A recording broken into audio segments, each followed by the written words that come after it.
Assalaamu alaykum wa rahmatullaahi wa barakaatu.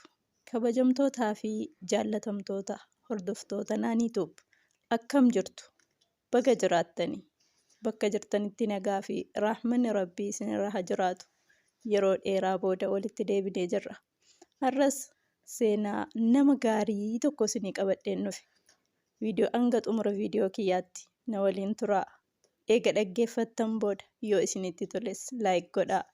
Asumaan gara ergaa kiyyaatti hin darba. Nama gaarii nama lamatu waliin jiraatu turan. Jarri lamaanuu ollaa jechuudha. Akka hiriyaa, akka firaa, akka obbolaatti wal ilaalu turan. Inni tokko ilma tokkicha malee hin qabu. Inni tokko immoo maashaallah maatii guutuudhuma qaba. Ilmaanis ni qaba, qabeenyas ni qaba. Guyyaa tokko namni inni ilma tokko qabu kun ilma isaa tokkicha kanaaf haadha manaa gaarii hawweefi. Achi booda intala hawwe kanas argee ilma isaa fuusifachuuf murteesse. Akkuma beekamu waan godhamuu qabu hunda godhee aalii fi ollaa fira nama beekuu fi hin beekne illee gammachuu isaa irratti affeeree ilma isaa fuusifachuuf murteessee guyyaan cidhaa ga'e. Guyyaan cidhaa gahee wanti hunduu guutee namnis nyaannis wanti hunduu gammachuu mana jiraatti guute. Maashaallah namni inni waame tokkollee osoo hafin wal gahan. Yeroo kana namni dhufu kun hunduu hin nyaataa, hin dhugaa, hin taphataa, hin gammadaa. Osoo akkasitti jiranuu namtichi abbaan cidhaa kun namoota dhufan kana hunda keessa ilaalee ollaa isaa akkaan jaallatu sana dhabe. Ollaa koo an akkaan jaalladhu, hiriyaa koo, obboleessa koo, wadaaja koo, aantee koo jedhee kanan waammadhu kun maaliif cidha ilma kiyyaa kanarraa dhabame? Maaliifis dhufee naan jabaadhu jechuu dide jedhee sammuu isaa keessatti yaada ture namichi kun. Osoo yaadni kun mataa isaa keessa deddeemu namni kun dhufeetuma nyaatee deemaa. Inni kunis hin shaqaa, hin taphataa. Innis gadi bahee nyaata hojjetame kanarra naanna'ee namoota nyaatan kana ilaalee jabaadhaa nyaadhaa maaltu hanqate jedhee gaafataatuma yaadaan immoo namichuma ollaa isaa sana bira jira. Sammuu isaa keessa naannifata. Namni kun nama silaa akka abbaatti ilma kiyya naa fuusisu. Ilmaan isaa hangafti illee hin dhufne. Innis dhufee na biratti hin argamne. Maal jechuudha? Maaltu maal ta'e? Naaf hin galle jedhee ofiin dubbata ture. Yitoonni akkas yaadaan mataa keessa deemsifataa asumaaf achi deemaa jiru yeroon dhaqanii aroosa yookaan mushurraa isaa fiduun dhaqanu gahe. Yeroo kana hiriyoonni isaa ajjaabiin hundi wal gahanii taphataa fiduuf dhaqanii mushurraa fiduuf wal gahanii deemuudhaaf qophiirra turan. Yeroo kana ituu deemsi hin ga'in dura ilmi ollaa kana inni irraa boodaa yookaan immoo inni xiqqaan dhufee nyaata salaama gaafatee nyaata kana yookaan nyaatee garaan hin gahanne yookaan ituun tuqin biran tarree tuttuqeetuma dhiisee biraa deeme. Abbaan cidhaa kun kana argee hedduu aare. Aaree inni abbaan isaa cidha kanarratti argamuu dhabe. Inni obbolaan isaa hangafni tuffii kiyyaaf dhufuu dhiisan. Hanqannaanii ilmi xiqqaan dhufee nyaatatti qoosee deemaa jedhee aare. Aarii isaa gadi qaqqabateetuma seeqqatee namoota deemuu ka'an gaggeessuuf ka'ee ofiifis deemuuf jechuudha. Achi booda gurbaanni dhufee nyaata tuttuqee dhiisee deeme sun gurbaanni ollaa makiinaa kaafatee mushurraa dhaqee fiduuf ilma isaatii wajjiniin fuulduratti gadi ba'e. Sana booda abbaan cidhaa sardamee gadi bahee jarjaraan itti dubbate. Hey dhaabbadhu, eessa deemuuf kan qophoofte? Nuti dabaala keessaniis hin barbaannu, gammachuu keenyas nu wajjin qooddachuu keessan hin barbaannu. Ilma kiyyaa wajjin akkati deemtu hin fedhu. Inni obbolaan kee hangafni tuffiif hafan hanqatee, inni abbaan kee dhufee abshirnaan jechuu dhiise hanqatee, ati hamma akkasitti nyaatatti qoostee baate. Amma immoo nu waliin deemtee mushurraa deemtee fiduu feetaa? Maali yaadni kee? Maali yaaddeeti jedheen. Saniif kottuu deebii nuti hin barbaannu si wajjin deemu jedheen. Gurbaanis deebii osoo hin kennine callisee manatti deebi'e. Akkuma jarri deemaniin dhaqanii mushurraas fidanii manatti deebi'anii egaa akkuma ife dhi'uun waan hin oolleef yeroon galgalaa ga'e.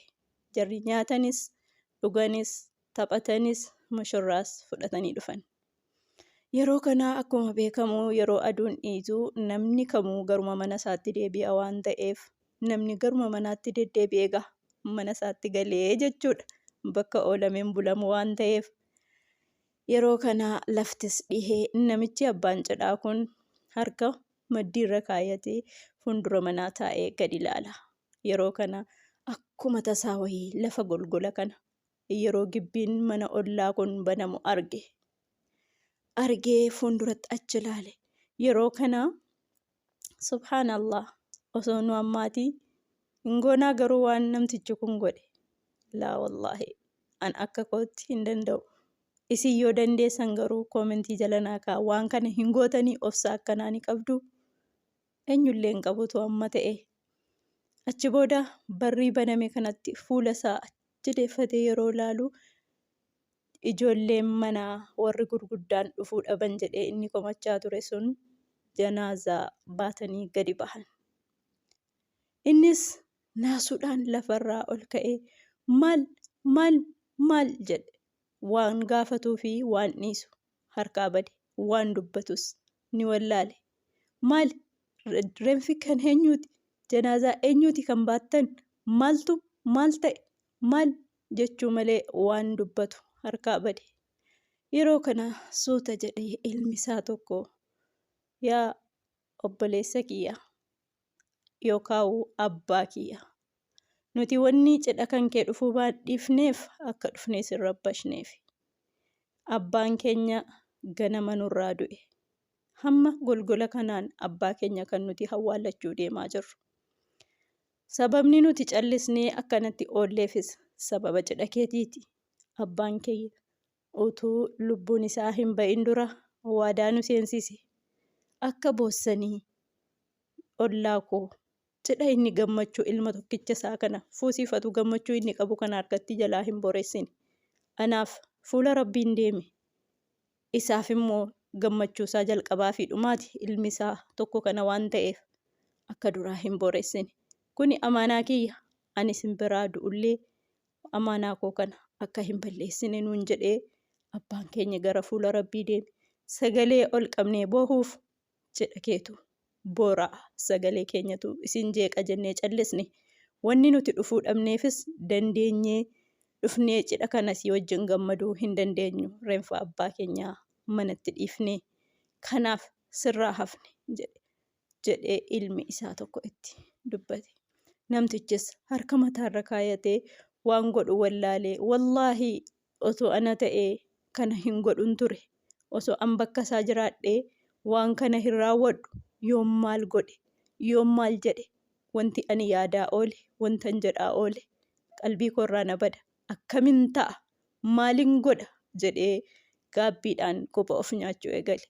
Nutis yeroo tokko namoota ollaa keenya jiran yookaan immoo namoota nu jaallatan nu'iif jecha gammachuu jaraa dhiisanii gaddatti jijjiiranii nu'iif jecha waan silaa gochuu qaban hundaa dhiisanii yeroo jarri bira tara nuti immoo nutti akkas ta'an nutti jijjiiraman nutti maal ta'an jenna. Waan tokko otoo hin hubanne dura murtee kennina. Saniif seenaa kanarraa namni namaaf yaadu namni nama jaallatu akkamitti akka namaaf jiraatu ni hubattan jedhee yaada. Yoo isinitti tole laayik godhaa. Kuni waan yeroo ammaa kana argamullee miti. Nu hundootu amala akkanaa qabaannee gammachuu keenya dursinee gammachuu ollaa keenyaa yookaan immoo hiriyaa keenyaa goonee baay'ee namatti tola. Nuti garuu yeroo namni nu'iif jecha cinqamu yeroo namni fuuldura keenyaa gufuu kaasuuf lafa qoonfaru nuti immoo boolla nutti qotaara jenna. Maaliifuu wal haa hubannu hiriyaa haa maxxanfannu nama gaariitti haa dhiyaannuun isiniin jedhaa. Seenaan oduun har'a isinii qabadhee dhufe kanumaa hanga qophii biraatiin walitti deebinutti nagaan naa turaan isiniin jedhaa. Wassalaamu alaikum warahmatullaahi wabarakaatu.